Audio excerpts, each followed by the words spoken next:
Living in what I thought was my dream home quickly spiraled into a nightmare when the HOA began harassing me over my brick driveway, a tribute to my late grandfather's craftsmanship. But what these power-hungry board members didn't know was that their entire construction division was about to get a wake-up call from their own CEO, my father. How will they react when they realize they've been trying to evict their boss's son? Welcome to my channel. Hit subscribe if you enjoy Karen vs. HOA stories, because this one's wild. I never imagined that a peaceful life could be wrecked by bricks. It all began 3 months ago when I moved into my grandfather's old home in Pine Grove Estates. The place needed some fixing, but that driveway, laid by my grandfather's own hands back in 1975, was my favorite part. That's when Karen Mitchell, my next-door neighbor and an HOA board member, started taking photos of my house.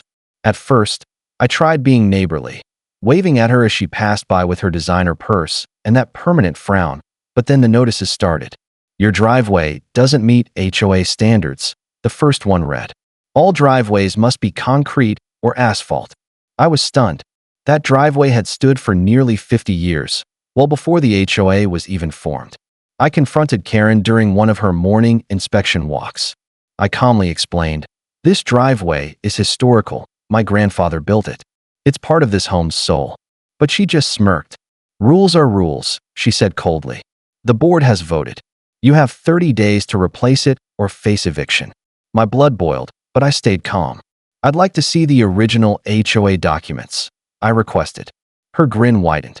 "They're for board members only," she replied, turning away. "But trust me, we're within our rights." That night, I couldn't sleep. The thought of demolishing my grandfather's work crushed me. I sat at the kitchen table, thumbing through family photos, and that's when I found it, a picture of my dad and grandfather laying those bricks together. My dad was just a teenager then. Today, he's the CEO of Mitchell Construction, the very company that built most of Pine Grove Estates. I hadn't told anyone. He taught me to earn my place in the world, not rely on his title. But as I looked at that photo, a plan started forming. The next day, I began documenting everything. I caught Karen on video measuring my lawn with a ruler, taking photos of my mailbox, and yelling at neighbors about their wind chimes. I noticed she only targeted certain residents, while ignoring violations elsewhere. One day, while checking the mail, I overheard her bragging to another board member about how they push out undesirables by selectively enforcing rules. My hands trembled as I casually sorted envelopes, recording every word on my phone. Suddenly, a moving truck pulled up across the street. Mrs. Johnson, a sweet elderly widow, stood outside, crying. When I asked what happened, she broke down. "The HOA fined me into bankruptcy," she said. "All because my son painted my shutters the wrong shade of brown. Karen said it should be mocha, not chocolate." That was it. I called my father's office, something I hadn't done in a long time. "Dad," I said, my voice shaking, "you're not going to believe what's happening in Pine Grove Estates, and who's behind it." Before I could finish, my doorbell rang. Through the window, I saw Karen standing with 2 police officers, holding what looked like an emergency eviction notice. "We can do this the hard way," I heard her say. "This resident has repeatedly refused to comply with HOA regulations." I looked at my phone, still connected to my dad's line, and smiled. Karen and her crew had no idea what storm they were about to walk into. The next morning, I woke to find my yard littered with fresh violation notices. Karen had apparently gone door to door, telling neighbors I was driving down property values. My phone blew up with texts, some neighbors offering support, others begging me to just give in. As I grabbed the mail, I saw Karen crouched in my yard, snapping more photos. "You know," she said smugly, "my husband owns a concrete company. We could give you a special rate." That's when it hit me. This wasn't about rules. It was about money. That night, I dug deep into HOA records. Sure enough, Karen's husband's company had won every driveway contract in the neighborhood for the past year. Worse, they'd been charging double the usual rates. Then came a certified letter from the HOA, daily $500 fines, and an emergency board vote on my eviction. I had 72 hours to comply. My hands shook. I reached for my phone, ready to call my dad, someone I hadn't spoken to in months after a dumb argument about my career. He wanted me in the family business, but I chose to be a teacher. Just then, another notice slid under my door. Final warning. Driveway removal required within 24 hours. Looking outside, I saw Karen leading a group of board members around the neighborhood, pointing angrily at my house. But what they didn't know was I'd just found something in those old HOA documents that could turn their entire game upside down, and it had nothing to do with my father's job. Now the question was, should I expose it now, or wait for the perfect moment? Our HOA board president stood at my doorstep flanked by 2 police officers, clutching a folder thick with papers. My pulse quickened as I recalled last week's explosive argument over my brick driveway. "Sir, these officers are here to witness the delivery of your final eviction notice," Karen declared smugly. "You have 48 hours to remove those unauthorized bricks or vacate the premises." I exhaled slowly, channeling the calm my father always taught me.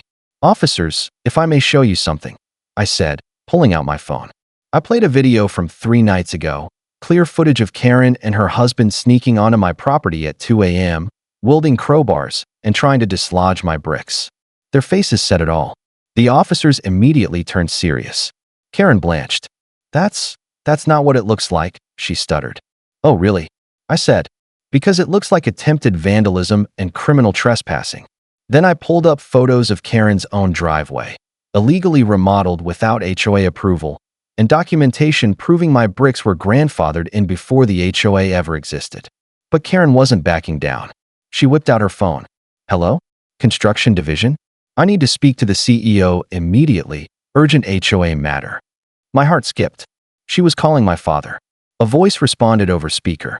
"The CEO is in a confidential meeting regarding serious misconduct involving an HOA board." Karen's hand shook as she hung up.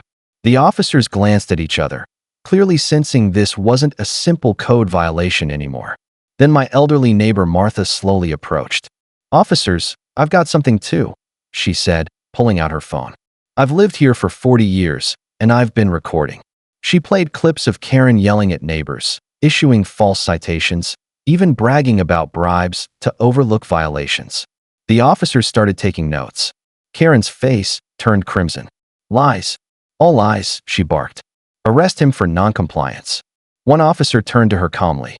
"Ma'am, based on what we've just seen, you might want to call your attorney instead." Right then, my phone buzzed. A text from my father. "Don't reveal who I am yet. The board meeting starts in 20 minutes. Keep recording." I looked up. Karen was furiously texting, probably alerting the rest of the board. The officers asked if I wanted to press charges for the trespassing. Before I could answer, a sleek black car pulled up. Out stepped James Wilson, the HOA's lawyer. Karen's face lit up. "James, handle this." James walked up confidently. "This matter should be resolved internally.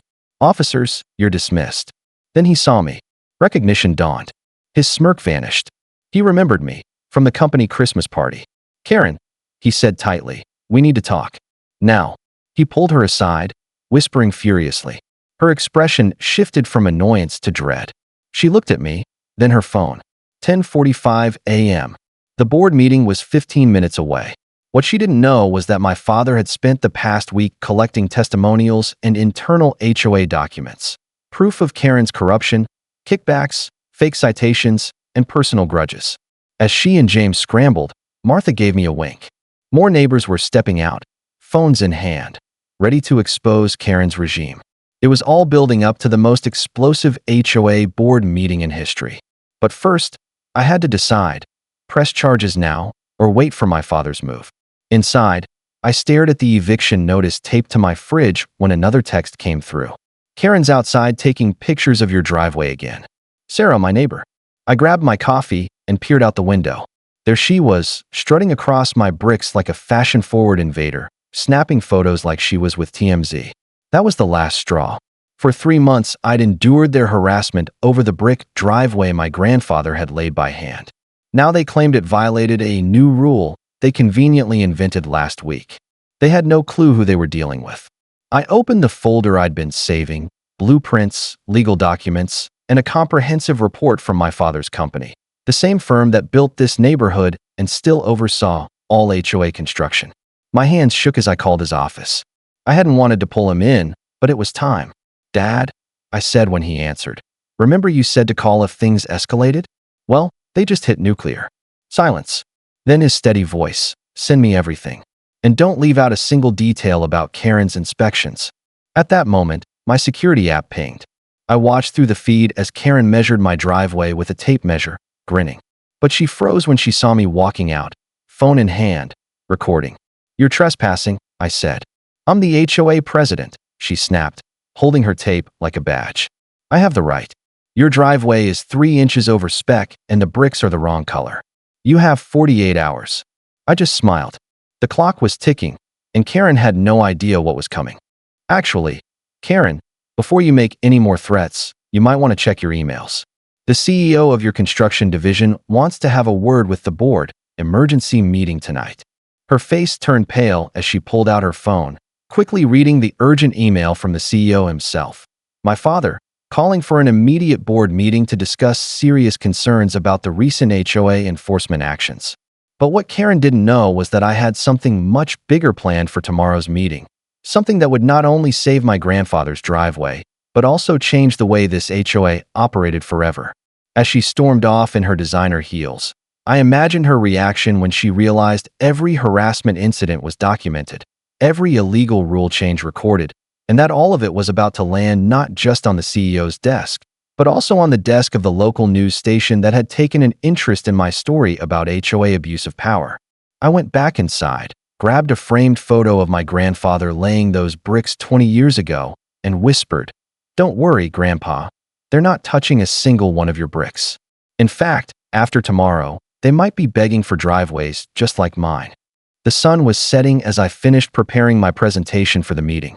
Suddenly, my phone buzzed with several notifications. It looked like Karen had been busy. She called an emergency pre-meeting with her loyal board members. What she didn't know was that Sarah, my neighbor, had overheard the whole conversation through the thin walls of the community center. Her text to me changed everything. "They're planning to bulldoze your driveway tonight. Karen just hired a contractor. They're coming at midnight." I sat frozen for a moment, heart racing. Should I call my father, the police, or act on my own plan? The one that would expose not just Karen's abuse of power, but her connection to the contractor she'd been forcing homeowners to use for years? As headlights appeared down my street, I knew I had to decide quickly. When I opened the door that morning, Karen stood there with 2 police officers and a smug HOA board member, holding an eviction notice. My heart sank as I recalled my father's warning to keep his identity secret until the right moment. "We're here to enforce the eviction," Karen said with a grin. "Your non-compliant driveway has decreased property values by 15%, according to our latest assessment."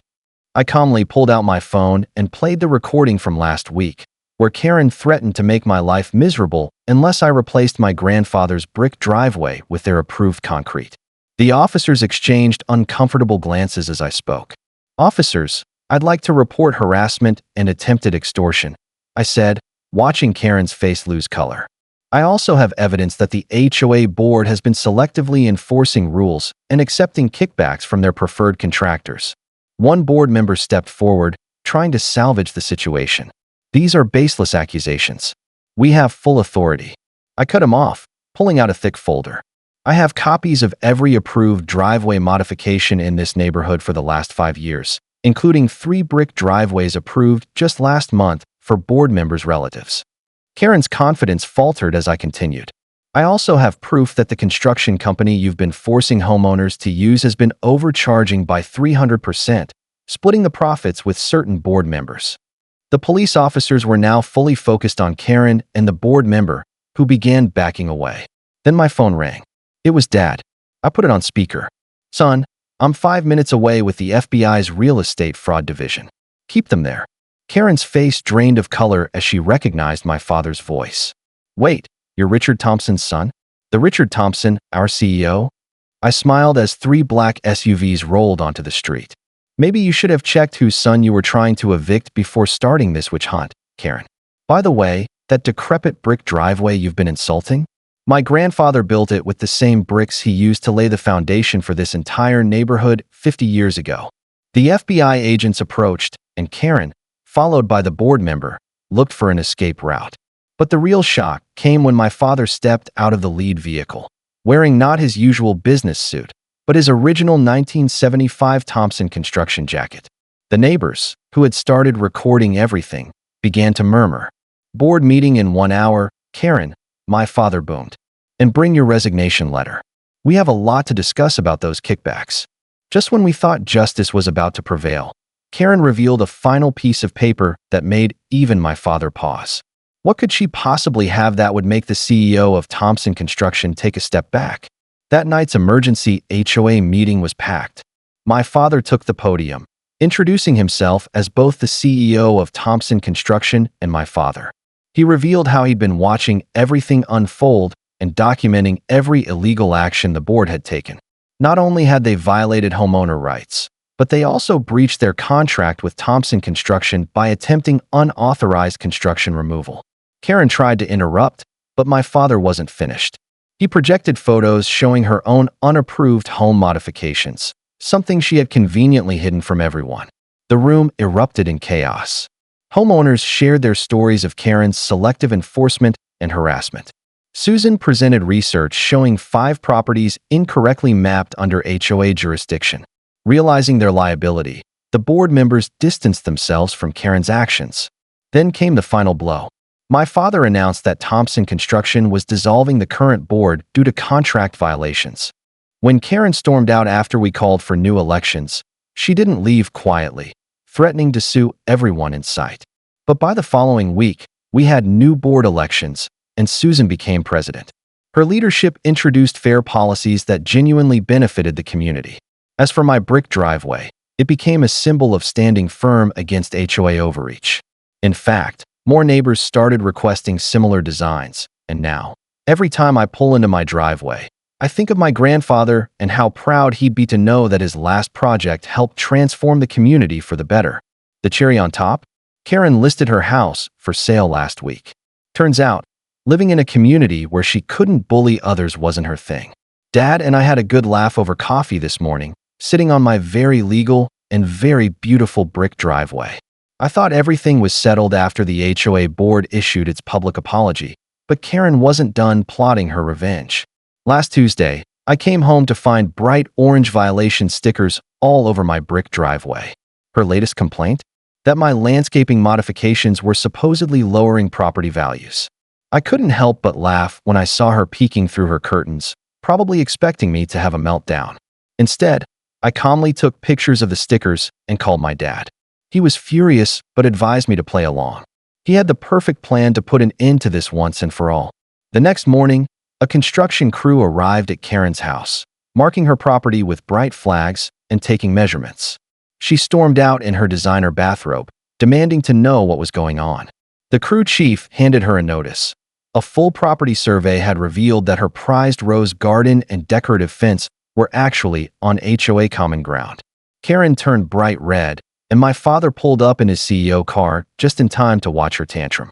He explained that, as part of the HOA's new compliance initiative, all properties would be thoroughly reviewed, starting with board members' homes. The best part? The cost to fix her violations would be in the thousands. But my father offered her a deal. Keep her garden if she resigned from the board and agreed never to file another complaint against any neighbor. The look on her face when she realized she'd been outsmarted was priceless. Word spread quickly through the neighborhood, and others who'd suffered under Karen's reign began sharing their stories. Soon, a petition circulated to overhaul the HOA's complaint system. My father used this momentum to implement new rules, requiring board members to undergo training in property laws and conflict resolution. Today, 6 months later, our community has transformed. The new board is focused on improving the neighborhood rather than harassing residents. Karen still lives across the street, but she won't make eye contact anymore. As for my brick driveway, it's now a symbol of standing up to bullies and fighting for what's right.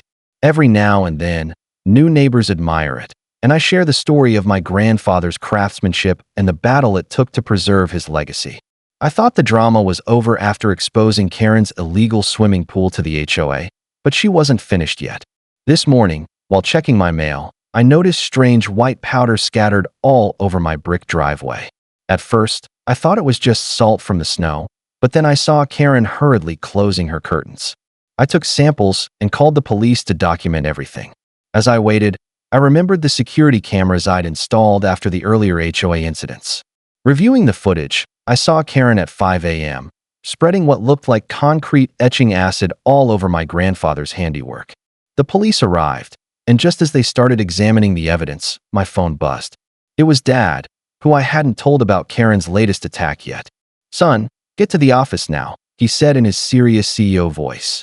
"Karen just submitted a huge bid to replace all the driveways in the neighborhood, including yours." I showed the officers the footage, and they were especially interested in the part where Karen was on the phone while spreading the acid. Her smug expression said it all. She thought she had won. What she didn't know was that Dad had been quietly gathering evidence of her company's previous violations in the neighborhood. He had discovered that her company had been cutting corners on materials and pocketing the difference.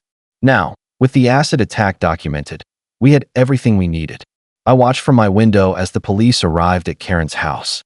The look on her face when they showed her the footage was priceless, but the real shock came when my dad stepped forward with a thick folder of evidence about her company's fraudulent practices. Karen went pale as Dad explained that she was being arrested for vandalism and property destruction, and her company was under investigation for fraud. The entire neighborhood gathered to watch as Karen was escorted to the police car, still screaming about my driveway. The best part? At an emergency HOA meeting that evening, Dad announced that his company would repair my brick driveway for free and offer discounted repairs to any neighbors who had been overcharged by Karen's company. As I watched former neighbors line up to apologize and share their own Karen stories, I couldn't help but smile. Sometimes, justice comes in the most unexpected ways. My phone keeps buzzing with messages from a block number. I'm sure it's Karen calling from jail. Should I answer and hear what she has to say, or let her stew in the consequences of her actions?